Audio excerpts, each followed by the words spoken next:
It was mid-1942. The U.S. Army Air Forces had arrived en masse in Britain, within range of the German heartland. Huge airfields now dotted the English countryside. Boeing B-17s, the flying fortresses, began to roll in. The B-17 arrival in Europe was met with great acclaim.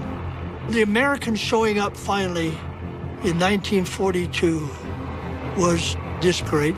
And then setting up the 8th Air Force and then bringing in the Flying Fortress, was a great thing for the British people to observe. As time went on, we got more and more airplanes coming onto our base, more and more crews coming in. So yes, we were beginning to recognize that the production of B-17s back in the States had really picked up and was really rolling. The plan was for a massive, unrelenting bombing campaign, one that would finally test the idea that a war could be won by strategic bombardment of the enemy. They'll fly in a tight formation, and we will hit the enemy's strategic nerve points. And there's the theory, and now, thank heavens, we have the weapons to do it. And then comes this decisive day in October 1943, where a very large group of B-17s fly off in perfect daylight to attack these vital German centers of ball-bearing production in Schweinfurt.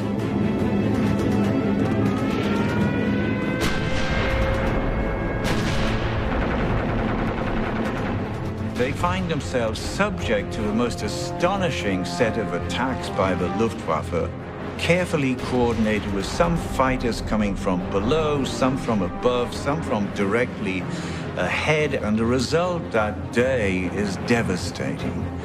60 B-17 bombers wiped out. Schweinfurt was a terrible place to go because there was a ball bearing factory there. Or every moving military vehicle or civilian vehicle rolls on ball bearings. So this target was the most well-defended.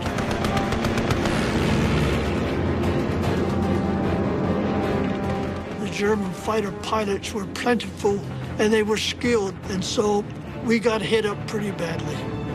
We lost 60 airplanes. That meant 600 people didn't make it back home.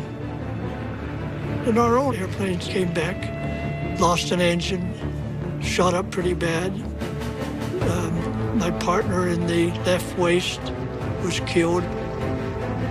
And that raid on Schweinfurt was one of the most devastating air battles in history and became known as Black Thursday.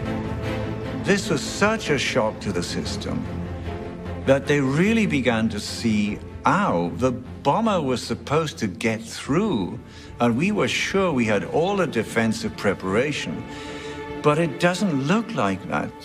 So now this whole air war becomes, ironically, what it wasn't supposed to be, trench warfare in the sky.